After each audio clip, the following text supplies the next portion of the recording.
खुलुमबाय दिनैनि बे 64थि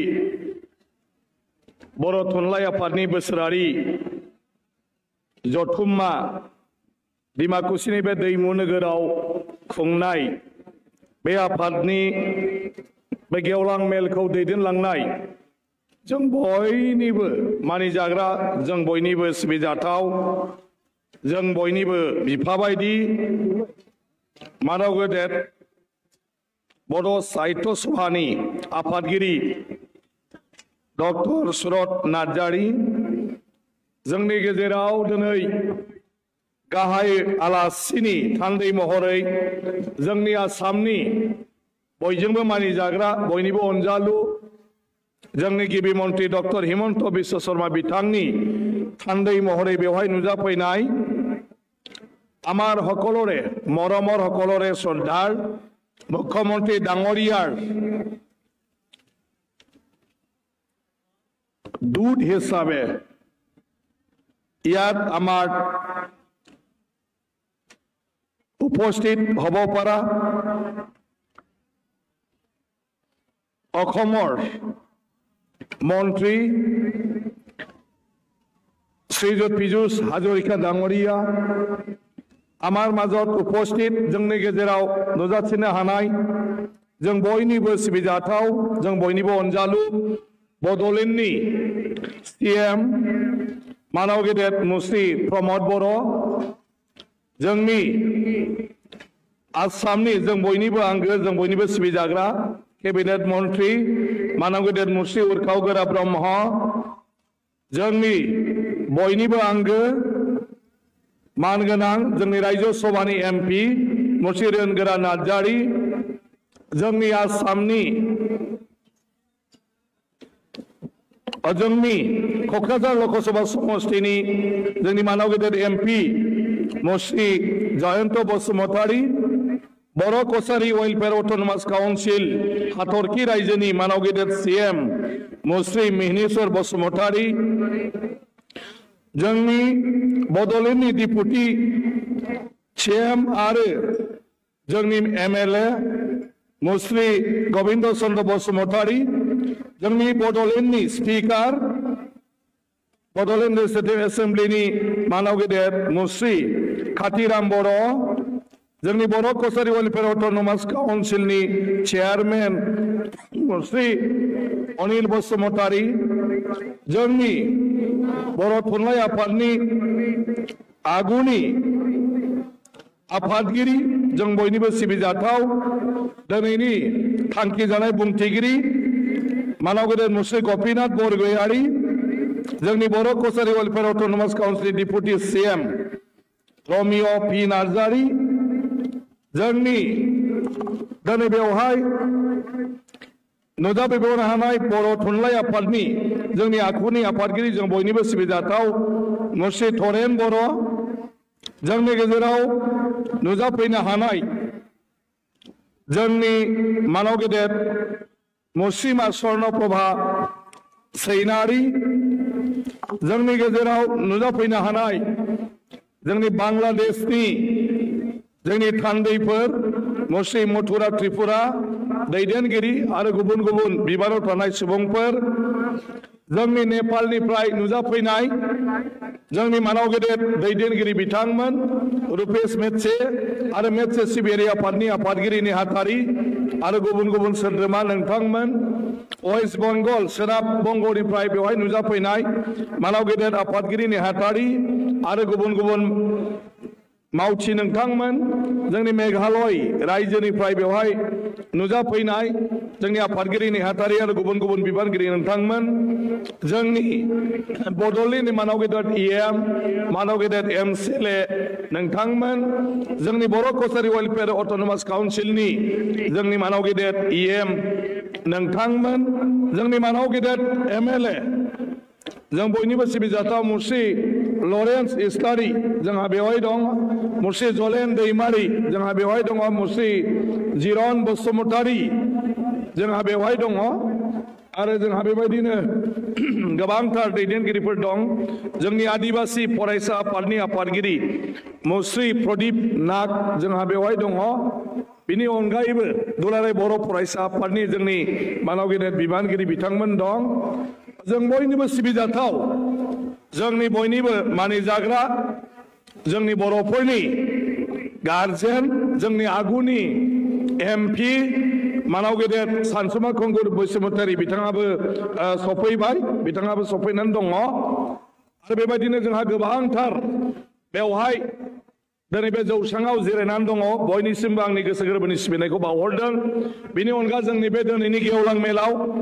गुबुन गुबुन हादोर आरो रायजोनिफ्राय नुजाफैनाय मानाव गेदेर थान्दै नोंथांमोन गुबुन गुबुन जिल्लानि थान्दै नोंथांमोन आरो गुबुन गुबुन हानजा एबा दोलोफोरनि जोंनि आफादफोरनि मानाव गेदेर आफादगिरि नेहाथारि आरो गुबुन गुबुन बिबानगिरि नोंथांमोन जोंनि সাংবাদিক मानाव गेदेर नोंथांमोन ইয়াত উপস্থিত আমাৰ সকলোৰে শ্ৰদ্ধাৰ ব্যক্তিসকল আৰু আমাৰ শ্ৰদ্ধাৰ সাংবাদিক বন্ধুসকল आरो सिबिजाथाव आइ आफा रायजो राजा नोंथांमोन दिनैनि बे गेवलां आफादनि गेजेरजों आं दिनै बेवहाय जोंनि गाहाय आलासि हिसाबै बेवहाय नुजाफैनाय जोंनि मानाव गेदेर मुस्रि पीयूष हाजरिका बिथांनिफ्राय लानानै जोंनि मानाव गेदेर बिटिसिनि चिफ प्रमद बर' बिथां जोंनि मानाव गेदेर मन्त्रि उरखावगोरा ब्रह्म बिथां आरो गासैखौबो आङो दिनै बेवहाय बरायबाय बे डिमाकुसिनि दैमु नोगोराव बेवहाय बे बर' थुनलाइ आफादाव आरो दिनै बेवहाय जेसेबां जोंनि मानाव गेदेर गुबुन गुबुन हादोर आरो रायजोनिफ्राय फैनाय जोंनि आंगोनि आंगो बर' फिसाफोर बिनि थान्दैफोरखौ आङो बरायदों आरो जोंनि गासै जिल्लानिनो जेसेबां बेवहाय नुजाफैदों बिथांमोनखौ आं बरायदों आरो नोंथांमोन बयखौबो आं दिनै बे दैमु नोगोराव बरायदों आंनि थाखाय बियो खाफाल गोनां बाथ्रा जे दिनैहाय डिमाकुसिनि रायजो राजाजों लोगोसे बर' थुनलाइ आफादनि 64थि बोसोरारि जथुम्माखौ बानजायनायनि खाबु मोनदों आं बेखौ गावखौनो गाव खाफाल गोनां होननानै सानदों जिउआव मालाबा मालाबा रायजो राजानि मोजां खामानियाव थाफानो मोनोब्ला जिउआनो पुण्य जायोनो जिउआ अरायबो गोजोन मोनो आरो अराय सम बियो जोंखौ माने खुसियाव लाखिबाय थायो त बे खाबुखौ होनायनि थाखाय आंजों लोगोसे जोंनि बे डिमाकुसिनि उदालगुरि जिल्लानि गासैनोबो बे सुजुगखौ होनायनि थाखाय बर' थुनलाइ आफादनि जोंनि मानाव गेदेर आगुनि आफादगिरि नेहाथारि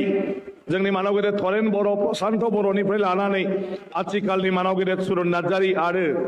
जोंहा नीलकान्त बरगयारि बिथांखौ आङो गोसो गोरबोनिफ्राय साबायखर बावदों आरो गासै बिबानगिरि मावथिफोरखौनो आङो साबायखर बावदों जों बयबो मिन्थिगौ बर' हारियाव बर' राव थुनलाइखौ लानानैनो जोङो बे हारिखौ जांख्रिखांहोबोदों आरो बे बर' थुनलाइनि जुनै खामानि मावबोनायनि गेजेरजों जों बर' हारियाव जोंनि समाजखान्थि जोंनि रांखान्थि जोंनि सोलोंथाइ बायदिसिना बिथिङाव जोङो ज'यैनो खामानि मावनानै आवगायबोदों 1952 मायथाइयाव जुदि बर' थुनलाइ आफाद जोनोम जायामोनब्ला बर'नि राव थुनलाइनि सायाव हाबा मावनायनि बाथ्रा सानामोनब्ला बर'फोरनि जोंनि न'खरनि हालोद समाजनि हालोद बेफोरखौबो जों मारैहाय फोसाबनांगौ बे बाथ्राफ्रा हयथ' जोंनि गेजेराव रायलायजानाय नङामोन जों दि लेखा फरायनांगौ लेखा फरायनायादि गोनांथि दं बेफोर बाथ्राफ्राबो हयथ' आरो सम लाबावगौमोन नाथाय जेब्ला 1952 मायथाइयाव बर' थुनलाइ आफादा जोनोम जाबाय बै समनि जोंनि मानाव गेदेर सिबिजाथाव सतीश चन्द्र बसुमतारीनिफ्राय लानानै प्रमद चन्द्र ब्रह्म बा जगेन बसुमतारी बिथांमोननि नाजानाय आरो जयभद्र हागजेर सनाराम थाउसेन बिथांमोननि गोख्रों नाजानायनि गेजेराव बे बर' थुनलाइ आफादा 1952 मायथाइयाव दाजादोंमोन आरो बे दाजाखांनायनि उनाव दुलाराय बुहुमनि बर'फोरनि गेजेराव जोंनि राव थुनलाइखौ जों मारैहाय फोथांनानै लाखिनांगौ जोङो रावखौ बोरैहाय थुनलाइ महरै जों जुगामि खालामनानै दोननो हायो आरो लासैनो बिनि उनाव सोलोंथाइनि बिजों महरै फरायनानै साफ्रोमबो सुबुंखौनो बोरै जों बे बर' थुनलाइनि गेजेरजों जोङो बारहोनो हायो बे सिन्थाफोरखौ खालामनानै दिनै बर' बिजोङाबो बर'नि गेजेराव जाफैदों नङाबा हयथ' सोलोंथाइनि बिथिङावबो जों आरो गोबां उन जानानै थागौमोन जों बयबो मोनथिगौ बर' रावा दिनै बुहुमनि गासै गोरों गोरा थुनलाइगिरिफोरजों बाख्नाय जानाय राव बेयो जोबोद गिदिर राव रेभारेन्ड सिडनी एन्जेल साहाबा 1884 मायथाइयावनो बर' रावनि ग्रामारखौ इंराजियाव लिरनानै दिहुनदोंमोन बिथाङा आरो बिनि गेजेरजों बुहुमनि बर'फ्रा बे outline grammar of Kasari language बेवहाय कसारीफोरनि बर'फोरनि बे रावनि सोमोन्दै रावनि स्टेन्डार्डनि सोमोन्दै मिथिदोंमोन गोमोथाव बाथ्राया बेसो जे बर'फ्रा जों खुनु ग्रामारनि बाथ्राफोरखौ जोङो सानफेरा जेखौ मानसिफ्रा सावरायो नाथाय जोंनि बर'नि रावा अट'मेटिकेलि गासिबो खान्थि दंमोन धोरोम दंमन नियम दंमोन मोनफ्रोमबो बाथ्राफोरखौ फोरमायनायनि बेलायाव जायखौ ग्रामार नांगौ होनदों आरो ग्रामारनि गेजेरजों गोबां रावफोरखौ डेभेलप खालामनाय जादों नाथाय 1884 आवनो सिडनी एन्जेल साहाबा बर' रावनि ग्रामारखौ माने इंराजि रावजों रुजुनानै बिथाङा लिरदोंमोन बिनिफ्राय जनाजात जादों बे ग्रामारल' लिरालासिनो बिथाङा बर' रावनि मेथाइ आरो सल'बाथाफोरखौ बर'आव लिरजेनदों बिनि उनाव गेजेर गेजेर बर' सुबुंफ्रा लिरनायाव आखाइ होबोदों बर' फिसा आयेन बिजाबा बर'नि गिबि बिजाब होनदों बर' रावनि गिबि बिजाब बिनि उनाव मानाव गेदेर सतीश चन्द्र बसुमतारी बिथांमोननि सुजुनायाव नाजानायाव बिबार मेगाजिन ओंखारदों बिनि उनाव अलंबार आरो बिनि उनाव फैयै फैयै बर' थुनलाइ आफाद दाखांनायनि उनाव जोंहा बाय हाजार थुनलाइ बाय हाजार मेगाजिन बाय हाजार बिजाब लिरजादों बे बर' राव थुनलाइया बर' थुनलाइ आफाद दुलाराय बर' फरायसा आफाद आरो गासै बर'नि सानसुमै बिथांमोननि थै-थां नाजानायाव दिनै बियो आसामनि अफिसियेल राव महरै गनायथि मोनदों आरो बे रावा दिनै भारत संबिजितनि 10थि सिडुलाव माने 9थि सिडुलाव सोजादों बे रावा दिनै आसामनि जि अफिसारफोरनि थाखाय कम्पालसरि हिसाबै बाहायनांगौनि थाखाय एडमिनिस्ट्रेटिभ स्टाफ कलेजाव एपीएससी नि केडारफोर जायफ्रा एपीएससी क्लियार खालामनाय जायफोर सेलेक्टेड बे अफिसारफोरखौ दिनै फोरोंनाय जादों आसाम गभर्नमेन्टआ जोंनि मादाव गेदेर चिफ मिनिस्टार बिथांखौ जोङो धन्यबाद होनांगोन साबायखर बावनांगोन जे बिथाङा दिनै बर' राव जौगानायनि थाखाय बर' रावखौ अफिसियेल हिसाबै बाहायनायनि थाखाय आरो बर' रावखौ बयखौबो कम्पालसरि बाहायहोनो थाखाय बिथाङा खामानि मावगासिनो दं बर' रावजों लोगोसे गुबुन गुबुन रावखौबो दा बे जों बयनिबो थाखाय देरगानाय बाथ्रा श्रद्धा राय আজি বড় ভাষা সাহিত্য আমার বড় সাহিত্য সভাৰ প্ৰচেষ্টাত আজি আহি এইটো এটা আমাৰ গাঁৱত এনে ব্যৱহাৰ কৰা ভাষা আছিলে ডাইলেক্ট আছিলে আৰু এই ডাইলেক্টটো আহি সাহিত্য একাডেমীৰ স্বীকৃতি প্ৰাপ্ত হল আজি বড় ভাষা 8 অনুসূচীৰ অন্তৰ্গত সাংবিধানিক ভাষা হৈ গল আজি বড় ভাষা অকল স্কুলত মাধ্যম হিচাপে নহয় ইউনিভাৰ্চিটিত এই ভাষাটো পিএইচডি লৈকে মানে আজি বিভাগ খুলিলে পিএইচডি কৰিব পৰা হৈ গল এই বড় ভাষা সরকারি ভাষা হিসাবে স্বীকৃতি প্রাপ্ত হওয়ার পিছত আজি হেতু সরকারি মানে কার্যালয়বোৰত ব্যবহার করা হৈ গল অসম বিধানসভাত আজি বড় ভাষা ব্যবহার হৈ গল আজি যিসকলে প্রশাসনিক বিষয়া আমার এপিএসসিৰ দ্বারা যিবিলাকে মানে সিলেক্টেড হয় এই এপিএসসি কেডার বিলাকক আমার মুখ্যমন্ত্রী ডাঙৰীয়া ডক্টর হেমন্ত বিশ্ব শর্মাৰ প্ৰচেষ্টাত বা তেখেতৰ মানে নিৰ্দেশত আজি এডমিনিষ্ট্ৰেটিভ ষ্টাফ ক'লে যে তেওঁলোকক কম্পালসৰি বড়ো ভাষা শিকোৱা হৈ গ'ল তো তেনেকুৱা ধৰণৰ আজি বড়ো ভাষাই এই অৱস্থাত আহিলে তাৰ পিছতো বহুতখিনি আৰু ভাষা সাহিত্যত কাম কৰিব লাগে সাহিত্য অবিহনে একো নহয় সাহিত্যহে আমাৰ ভৱিষ্যতলৈকে আমাৰ বৰ্তমানটো ধৰি ৰাখিব ভৱিষ্যতৰ মানুহে সাহিত্যৰ দ্বাৰাহে আমাৰ বিষয়ে জানিব পাৰিব আমাৰ ইতিহাস সাহিত্য নহলে সেইটো কেতিয়াও আমি ধৰি ৰাখিব নোৱাৰো আজি ভাৰতৰ ইতিহাস ৬০০০ বছৰৰ সভ্যতা সংস্কৃতি যিবোৰ কথা আমি কওঁ যদি ৰামায়ণ এই সাহিত্যখন নাথাকিলে হয় যদি মহাভারত এই সাহিত্য পুথিখন নাথাকিলে হয় যদি ধর্মীয় পুথি বেদবোৰ নাথাকিলে হয় আজি ভাৰতৰ